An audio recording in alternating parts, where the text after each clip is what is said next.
Because just actually, when I play in a band, any of you that have seen me know that everybody else in the band moves and wiggles and does stuff.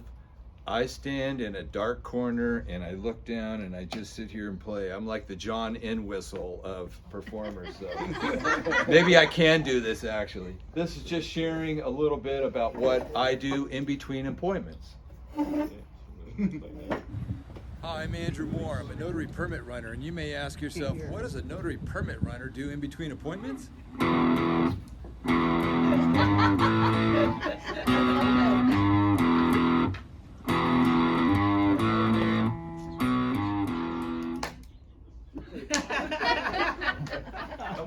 All right, that's good. I love it. That's what I do in between appointments. And that's not what I do all day, Pierre. I just want you to know that. I He sings during the appointments. Yeah, exactly. All right, so today I'm just going to tell you about the three main areas of my business, the three services that I offer, how I help customers, and then we'll wrap up with how I can help refer everyone here. I'm a slide guy because A, I'm older and I need to know where I'm at any one point in time. So I have to use slides, and I've grown up that way. So here's my main three services. I've got permitting, I've got mobile notary services, and I've got what's called authentication or apostille. As Paul likes to say, it's that word that you use that I can't really figure out what it is. So now we're going to talk about that a little bit more. And then what's the value that I bring to the community, the customers that I work with, contractors and architects, individuals, corporations that need notary or authentication. So on the permitting side, how do I help customers? I help them save time. How do I do that? I submit, I follow up, and I make sure that that permit gets approved. Now, a little side note. If I ever want to poke fun at somebody, and I'm not somebody to normally be malicious and do that, but if I do, I start with the government. I think there's plenty of information there, right? They've got a history. So what happened? I became a government official. I became a notary. I'm a public official. So that's what I get for poking fun at the government. I am the government now. But on the permitting side, I deal with the government. I go into the city municipalities. Sometimes that's online. So say about 50 to 60% of the permits just in Orange County, Long Beach, they're online. But you're still gonna, most likely, if you submit plans, you're gonna have to go down once it's approved and get stamped plans and a job card that you're gonna have to take to the contractor at the job site.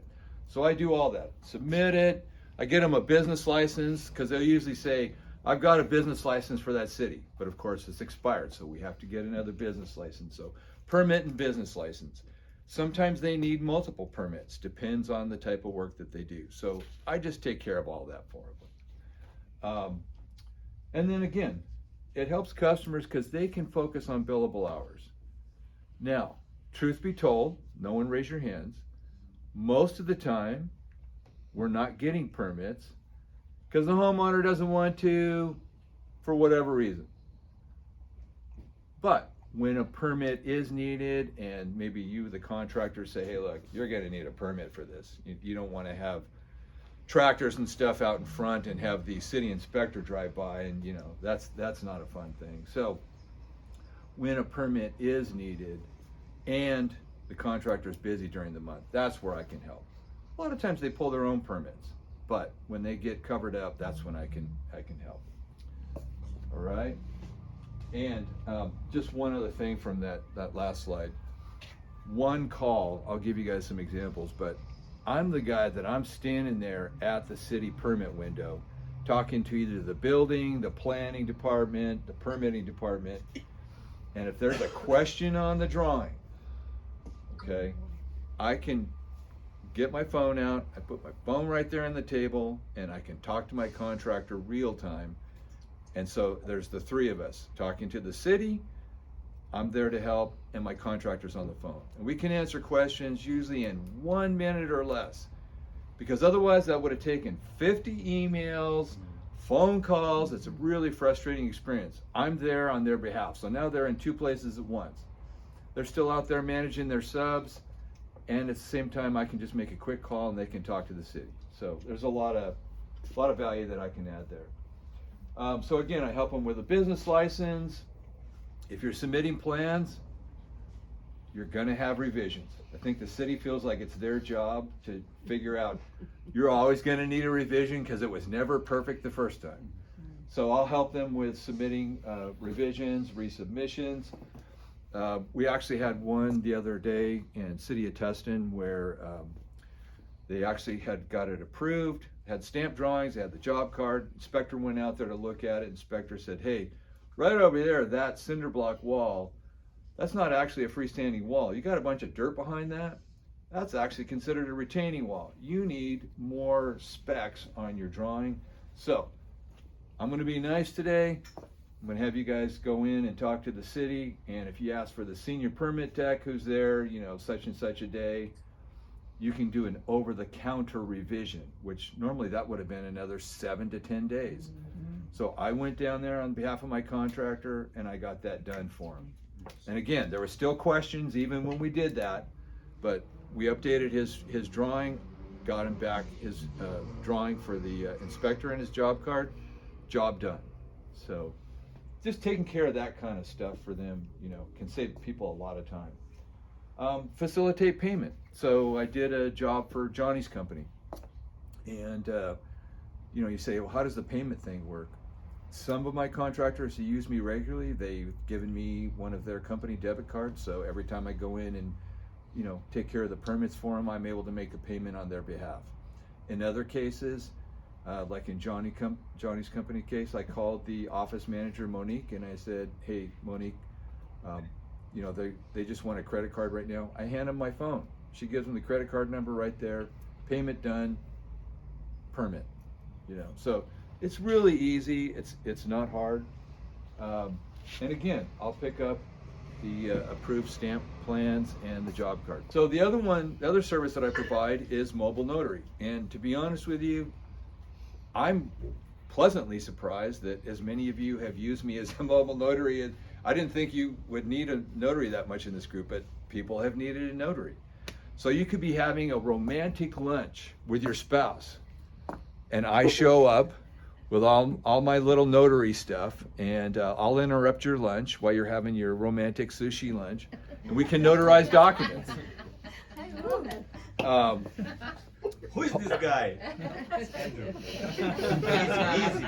Gonna help us. And by the way, I am not an attorney and am not allowed to give legal advice. That's what an attorney does.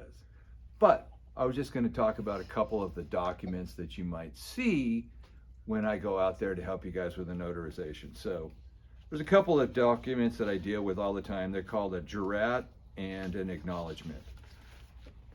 Each one has a little bit different purpose. One of them, you're swearing, attesting to the information that it's true that you're, you know, signing that. The other one's just acknowledging, hey, that's my signature, basically, okay? I cannot advise people when to use one over the other. I'm not an attorney. I can't provide, that's called the unauthorized practice of law. So I just tell people, look, this document does that, this one does this. So if you come to me and say, hey, I need something notarized and it doesn't specify which one, I'm just going to say, this document does this or this one does this. Which one do you want? But I can't advise you, okay? Unless it's already in there. So, type of documents that I typically do. Real estate documents. Do a lot of real estate documents. I see people on their best day and I see people on their worst day. So real estate documents, one of the happiest days of people's lives. They're buying, Elon's brother, for instance, he and his partner were making a commercial business transaction, buying some property. They were all amped up and happy, and you know, it was a great event for them. People refinancing, people buying property, whatever.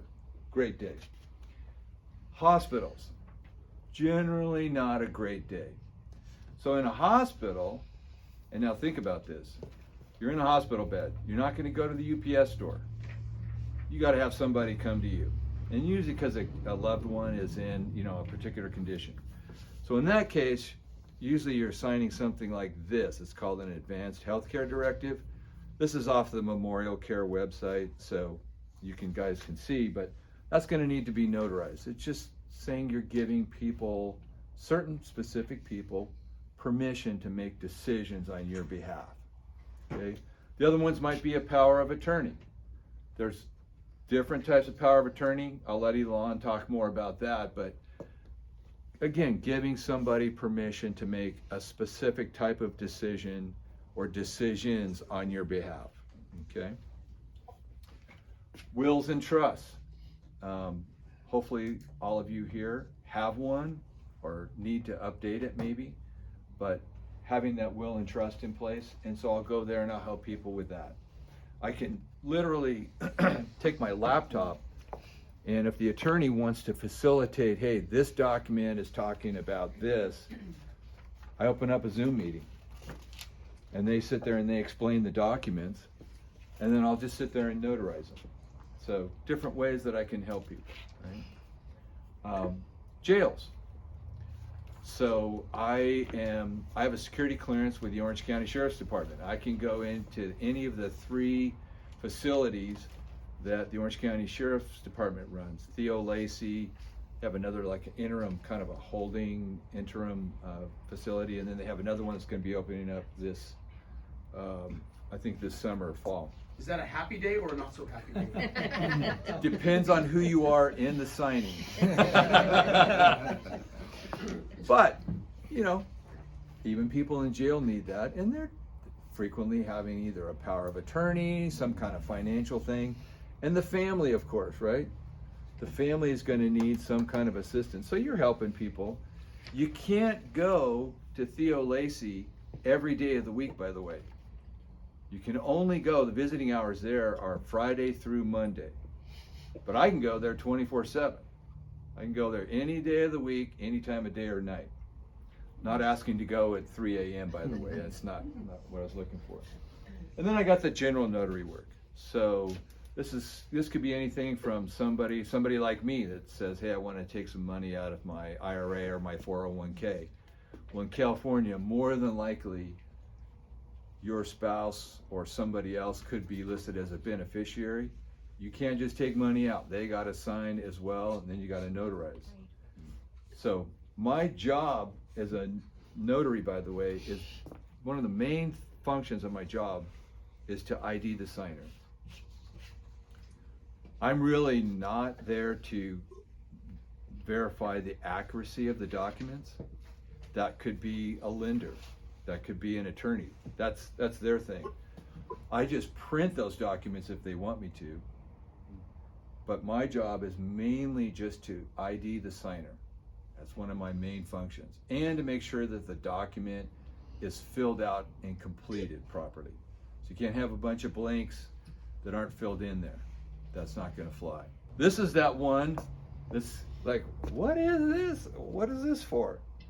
So back in the early 60s, a bunch of countries came together and said, hey, we need a way for all of us to basically be able to authenticate documents for each other. We need to have kind of a common system to use. So they had this thing called the Hague Convention. No, there's not going to be a quiz after that. You don't have to remember that name, but anyway. So there's a lot of countries that signed off on that convention. And they all said, all right, look, we agree there's got to be like 10 common fields that have to be present when we authenticate a document. And I'm going to tell you some examples of why you'd want to do that here in a second. So that's what's called document authentication, or apostille. If it's French, somebody can call me out on this, apostille. Okay, I got the nod right there, so I did it right.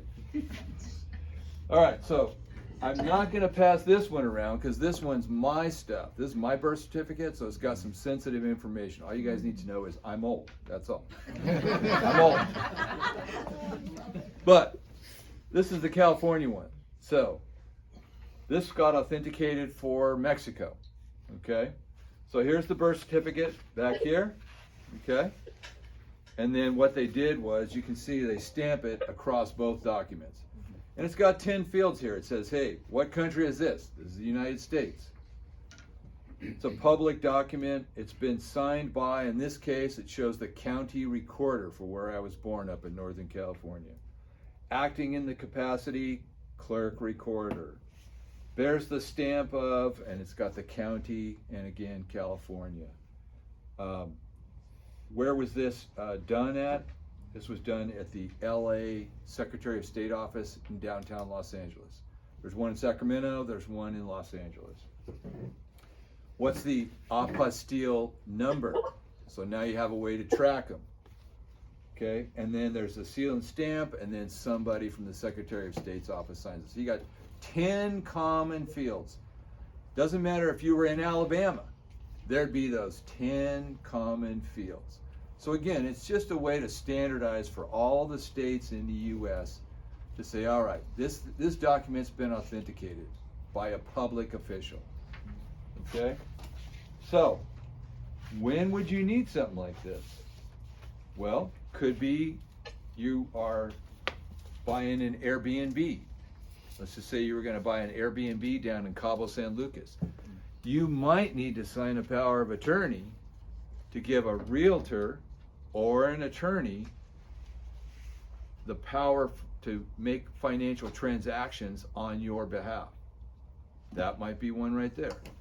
Another one might be you've got a friend or loved one who's going to be teaching abroad. So I teach at Golden West College part-time.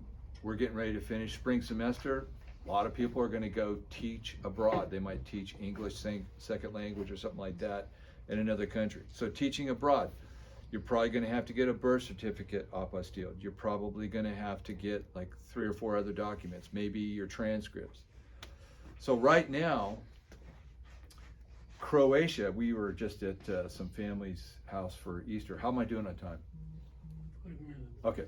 So we were at a family's house for Easter, and they have Croatian heritage. So they've got people a couple generations back that actually have family who came from Croatia.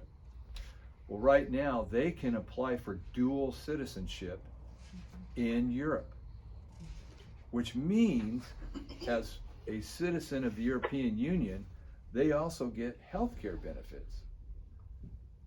So they got 17 family members who said, I want to be a dual citizen of Croatia. So again, it means they can travel even easier in Europe than maybe the average Joe. They get some of the benefits, i.e. health insurance, all sorts of great reasons. But one of the family members had to do 17 different apostilles for all these different family members. And he knows some of these actually you have to go to the federal government, you got to go to the state government, you might have to go to the embassy, and you might also have to go to a consulate. There's a lot of stops that might have to happen. I'm the agent, I'm the one throat to choke. So I come and get the documents from you, I submit them, I make sure that they might need to be notarized in different states. I know notaries in different states. They might need to be translated. I know people who can do translation. So I'm the one throat to choke.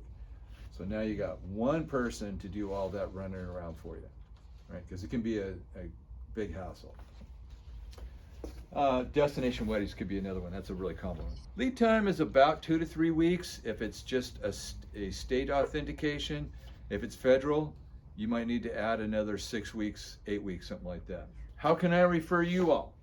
So here's some examples. Somebody called me a couple weeks ago from my Google business page and just said, hey, I found you on Google here, and I've got a property in Long Beach, and I want to put 3 ADUs on it, and the city's saying I can't do that. Can you help me? And I said, I know contractors who specialize in ADUs. And he said, what about architects? And I said, yeah, I know Simon. So again, those kind of things come in just from organic search that, you know, people are not sure what I do in terms of the permitting part, but how I can refer business out your way. The other way is through my contractor clients. So sometimes my contractor clients are going to need some of your services. And as a matter of fact, I think one of my contractors would be really interested to have your business cards, because he just told me yesterday he's short-staffed right now. Clients that need architectural and engineering services. So I get contractors asking me for help with that. So I throw those out there when I can. And the best one, personal consumption. I've got so much work that I need to do on my house. Pierre and Aaron have seen that. I've got so much work that I need to do on my house over the next 5 years. So personal consumption, I need your services here. So those are ways that I can help refer you. And with that, I'll say thank you. This was just recently in Costa Mesa at Dirty Nelly's. I think it was that lady's birthday right there. That's why she was really, Looks like. she's getting after it right there. Or she got a divorce. Celebrating. Got notarized. That's actually my wife right there, so they're all out there in the mix. Literally, Ladies' Night by Kool and the Gang. So you can see all the ladies filled the dance floor. So, all right, any questions? How do you get paid? How do I get paid? Like by the So- hour or? No, so I have a flat rate fee for the permitting. So I do a flat rate fee for the permitting, and then each additional permit is X amount. On Apostille, same thing. I have a flat rate fee, and then each additional Apostille. And on notary work, I usually have a travel fee, and then I will charge for each stamp, basically is the way to look at it. Each certificate, like you guys saw that I'm passing around here. So, and my whole deal is I offer convenience. I'm all about convenience. And a lot of people don't want to sign loan documents during the day. They want, sometimes they do want to sign them during the day. Paul sent me to a lady that was way up on the hill in Laguna Beach. I mean, way up on the hill. You know where that windy road goes up and only one car can get down the street?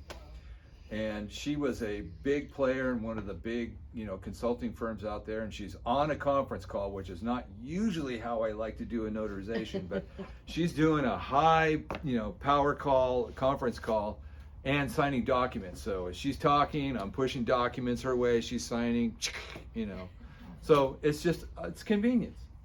It's all about just being there when they need somebody. Because think about it, you're gonna go to UPS store when you've got a will and trust, or you've got a piece of property that you're buying and you work during the day. You're gonna go to UPS store and have them do 5 of those documents for you while 10 people are standing behind you with a box to ship it somewhere. Yeah. You're not gonna do that. Yeah. You're gonna pay for that convenience. So that's my drill. Yep. That's why for testimonials. So I had one of the real estate agents I coach. Her clients work during the day, so they don't respond to anything. And so closing docs are at title saying, well, you have to close today, you have to close today. Well, nobody responded. And so I reached out, I think on LinkedIn to get a hold of him, and I got a hold of him.